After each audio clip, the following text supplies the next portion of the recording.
first day ended, we left a little early because we had to go to the store, had to get a couple more things for the cooking I was going to do that night at the Valiant poker game, 7th annual Valiant poker game. So we stopped at the store, grabbed a couple things, headed to the Valiant condo, found the parking spot, carted all the stuff over, and started cooking. Yep. Jaden was my sous chef for the night, and made some TriTip sandwiches. Come to find out, a few of the guys were vegetarians, which I didn't know about, so Jaden made a quick trip back to the store for some portobello mushrooms, so to make sure everybody had some good grub.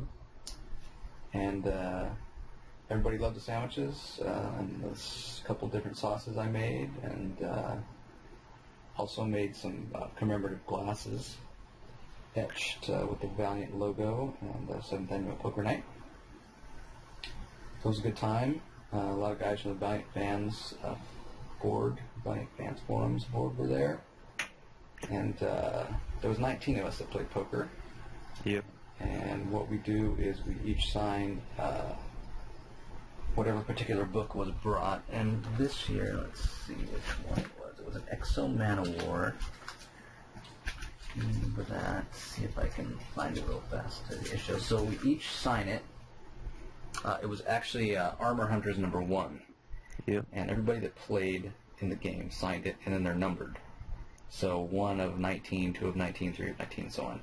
And based on which place you get knocked out, that's what book you get. So if you're the first one out, you get 19 of 19. If you win, you get 1 of 19.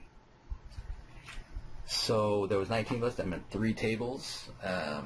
My table was cutthroat. We were down to 4 people in no time. Some of the other tables took a little longer, but eventually got down to 1 table. And what can I say? I won. So that was a little extra spending money for me. I got two-thirds of the pot, and second place got 1/3 of the pot. So that was pretty cool. And I got knocked out at about 11. It just wasn't my night. Yeah, I got the chip lead. I think I knocked out the person in 5th place and took a substantial number of chips off them, and I had a big chip lead when we were down to 4 people, and I just kind of bullied everybody out at that point. So, I mean, not the nicest thing to do, but, you know, that's the way you win in Texas Hold'em. So then packed up the car, headed back to the apartment, and got a late start the next day because I had a little too much fun at poker night. Maybe had 1 too many. So I was feeling pretty tired the next day. So we didn't have time to hit the metro or anything. We just decided to drive down there again. Parked, went to grab our stuff, and the bad part of the trip. Yeah, I went to grab my backpack, which had my laptop and my sketchbook in it. And your badge. From last night. Oh, yeah, and my badge. And now I realized my iPod was in there, too, just recently. And I wasn't there. I couldn't find it. And there was no other place it could be. Everything, all the seats were laid down. And then I realized that the night before, when I was packing up the car, I kept making trips up and down, and I remembered that I hadn't locked it every time, and that there was some kind of sketchy people hanging around the parking lot, and it was sitting in the front seat, and I guess they must just opened the door and just taken it and ran off. My laptop and my sketchbook that had 23 sketches at the time just gone.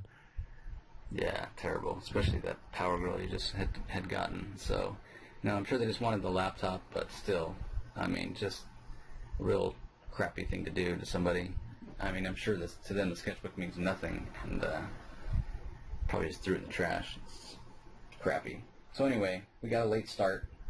We immediately headed upstairs to find out about getting Jaden a replacement badge. It cost us like $22. Didn't take too long, but yeah, it just felt terrible. It was a crappy way to start the day, but Jaden had a real good attitude. He said, I'm still at Comic-Con. Still have 3 days left. Don't want to make it. That's right. Let's make the best of it. And I always bring extra sketchbooks, so we had one in the car.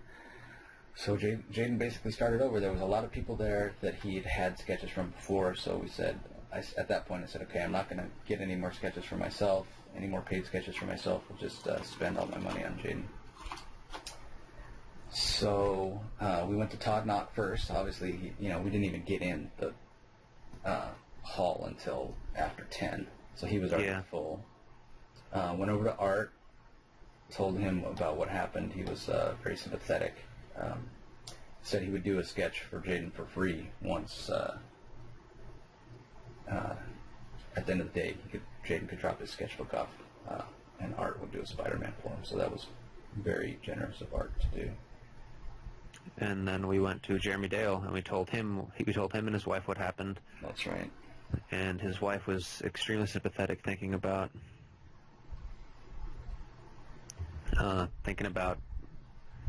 what was she thinking? Oh, thinking about how bad it would be if she lost her sketchbook. And she asked Jeremy if he was willing to. I mean, she kind of whispered in his ear if he was willing to.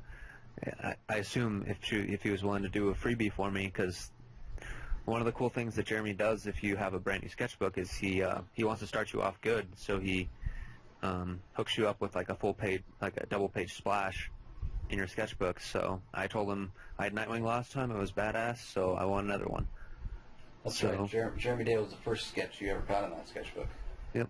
Yeah, and you're the one that got stolen, and he was the first one you got in this one. I mean, that's what you decided when you got it. He just knows that you know that he starts a sketchbook off real nice, and he wanted to start this one off.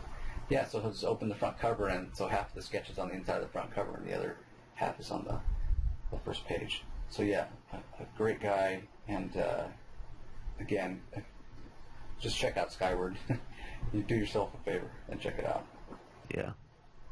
One thing I should mention also, when we stopped by Todd Knock, him and his wife also were very sympathetic to what happened. They had a good idea that we should go back to the area where the sketchbook got stolen and check around that area, and maybe they dumped it, threw the sketchbook away because it doesn't really mean anything to them. So we did that at the end of Friday night, but unfortunately we didn't find it. Yeah. So at that point, I think we went to the DC Champions of Justice panel. That was about 11 or 11:30 on Thursday. That was Friday. Friday, sorry. That was David Finch and his wife Meredith, the new creative team on Wonder Woman, along with Richard Friend as inker. And at the end of the panel, I asked Meredith a question about how it was to work with her husband. Is he yelling up from the basement where he has his studio, hey, what the heck did you mean on this page where you said blah, blah, blah? So she gave a little rundown on that. And for my question, I was given a Harley Quinn Takes Over Comic-Con blank cover. So that was pretty cool. And that was a fun panel. Can't remember who else was there. Geoff Johns was there. Van Jensen was there. Charles Soule was there, and Jeff Lemire and Robert Venditti. That's right. So it was a good panel. They were all talking about things that are coming up in their respective books. Yeah, Green Lantern mostly, and Wonder Woman were the big ones. Right. Charles Soule writes Red Lantern. Yeah. Red Lanterns. So yeah. At that point, I think we headed down to the Top Cow booth. Yep. After that panel, said hi to our good friend Matt Hawkins, president of Top Cow, and also a damn fine writer of such books as Think Tank and Wildfire. Some amazing books. Has another book coming out soon that they announced at Comic-Con this year called Tithe. That's going to be drawn by Ruslan Ekadal, his creative partner on the Think Tank. So we're looking forward to that. It's kind of a heist kind of a thing, but instead of robbing banks, they're robbing churches, mega churches. So looking forward to that. Also talked to Laramie Taylor, who, if you watched my last episode, I just did a spotlight on his creator-owned title, Voice in the Dark. So he just recently had the first volume of the trade paperback come out. So I got one of those autographed by Laramie, who, if you're not familiar with Laramie, he's disabled and he does all his drawing with his mouth. It's very interesting. Typing, Very, everything. Yeah. it's crazy. Yeah, the guy's amazing. He recently moved to Vegas, and he was telling us about how he started going down to the fountains at the Bellagio and doing caricatures for people that are out there watching the show. So pretty cool, pretty fun. And he does it just for tips. So Yeah. if you go down there, if you're in Vegas at any point, check it out and see if he's down there. We also hit up the Image booth, talked to Kyle Higgins about his creator-owned book that's, at the time, 2 issues were out. The third one has since come out. That's Cowl. Stands for the Chicago Organized Workers League. It's like a 60s vibe, kind of like Mad Men superhero mashup. So it's pretty interesting, pretty good so far. He had told us that the story really starts taking off as issue 3, and I just recently read issue 3, and I definitely have to agree. The first 2 issues are good, but the story really starts to take off and get intriguing with issue 3. Also stopped by the Marvel booth on Friday to get Nick Spencer to sign my my first copy, my volume 1 of Morning Glories. Oh yeah, I forgot about that. Yeah, and caught Dan Slott there also as he was running off and got my Amazing Spider-Man #1 blank cover signed. Yeah. I believe then we headed back to Artist Alley and dropped off my Legion sketchbook with art, so we could do the Phantom Girl. And I got my sketchbook back from Ed McGuinness, who had chose to do Captain Atom for me, which is pretty cool. Said somebody definitely does not get to draw all the time, but that he likes to do. Him and his agent Mike were both very sympathetic upon hearing about Jaden's sketchbook, especially Mike. Mike, I think if the guy had been standing in front of Mike, I think Mike might have knocked him out.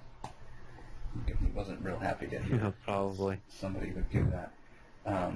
Unfortunately, by the time I got my sketchbook back from Ed, Ramona Fraden was gone for the day, so I wasn't able to get my book to her for the sketch I'd already paid for. But I did give it to Shane Davis to keep overnight for a sketch. And once again, I gave it to Shane and said, do whoever you want. And then I went and picked up my sketchbook from Jeremy Dale and took it to Chris Burnham, who was doing these 5... Well, I went to check in with Chris Burnham earlier because I had gotten my sketch earlier, but he was busy. He was doing regular commissions, but he was doing previously these 5-minute commissions where he would do as much as he could in 5 minutes. And I got a Red Robin from him. It's kind of the older Red Robin with the helmet. Yeah, the Batman Incorporated Red Robin. Yeah. Yeah, that's a really cool sketch. Amazing to see what that guy can do in 5 minutes. Yeah. We also had another panel on Friday, the DC Comics No Boundaries, where Jimmy Palmiotti, Amanda Connor were there, Chad Harden was there, Tim Seeley and Tom King, the co-writers on Grayson, were there. And Sean Ryan, the writer of the new Suicide Squad, was supposed to be there, but wasn't, unfortunately. But I got to say, that was a really fun panel. Jimmy and Amanda and Chad talking about Harley Quinn. Those guys are funny. Yeah, they're pretty funny. It was probably one of the funniest panels that we went to. Yeah, in fact, at one point, I can't remember what somebody said something to Chad Harden about how do you sleep at night or something. Yeah, and he said, really well on my bed made out of DC money. That's right. That is right. Hilarious. And in that same day we went back to Brian, and he hooked me up with a quick flash sketch because he was very sympathetic to to me losing my sketchbook. He did it pretty quick, and it's pretty good. And then I went to Scott Koblish to get a who did I get? Deathstroke. Yeah, Deathstroke. Because I'd gotten a Deathstroke from him before, and I knew he was the artist. Yeah, and I knew he was the artist on Deadpool, so I knew he would be able to draw a Deathstroke because their faces are very similar.